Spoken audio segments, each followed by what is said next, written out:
Dalawa pang kontraktor na umano'y responsable sa ilang ghost flood control project ang sinampahan ng kasong tax evasion ng Bureau of Internal Revenue. Yan ang ulat ni Rod Lagusad. Kasunod pa rin ng paghabol sa mga sangkot sa umano'y maanomalyang flood control projects, naghain ng panibagong tax evasion case ang Bureau of Internal Revenue sa Department of Justice. Naghain ng BIR ng tax evasion case laban sa IM Construction Corporation at Sims Construction Trading dahil sa umano'y ghost flood control project sa Bulacan. Ayon kay BIR Commissioner Charlito Martin Mendoza, aabot sa 13.8 million pesos ang kabuuang tax deficiencies ng dalawa mula sa peking gastos, underreported na kita at peking VAT declarations. Anya, bahagi ito ng paghabol sa mga kontraktor na sangkot sa ghost projects at fraudulent tax practices. Maliban po sa kanilang kriminal na kasong kakaharapin, ang criminal case naman po ay upang maipataw ang tamang parusa, imprisonment and fine, kinakailangan pa rin po nilang bayaran ang buwis na dapat na binayaran nila.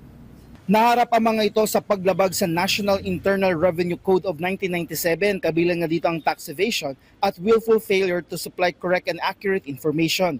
Anya, base sa investigasyon ng BIR, nakita na ang Sims Construction kung saan proprietor si Sally Nicolas Santos na aabot sa 6.4 million pesos ang tax liability nito para sa una at pangalawang quarter ng taong 2025. Ito'y kaugnay ng Ghost Reinforced River Wall sa Barangay Piel, Baliwag, Bulacan, kung saan nakatanggap ang kumpanya ng kabayaran kaugnay ng kontrata. Nag-file niya ito ng tax return at nagdeklara ng construction cost pero hindi naman nagawa ang proyekto. Habang sa IM Construction naman ay nasa 7.4 million pesos para sa huling quarter ng 2024. Lumabas sa investigasyon ng BIR na nabayaran ito para sa paggawa ng pumping station at floodgate sa Barangay Santa Rosario, Hagonoy, Bulacan, pero wala namang kahit anong istruktura ang naitayo.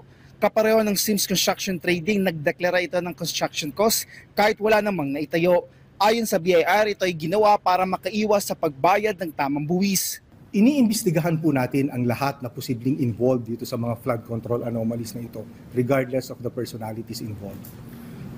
Gusto lang po nating siguruduhin na pag nagsampa tayo ng kaso ay meron tayong maliwanag na ebidensya. Binigyang din naman ni Mendoza na kanila pang pinalawak ang audit sa iba pang kontraktor at mga individual at maghahain na marami pang kaso sa mga darating na mga linggo. Rod Lagusad para sa Pambansang TV sa Bagong Pilipinas.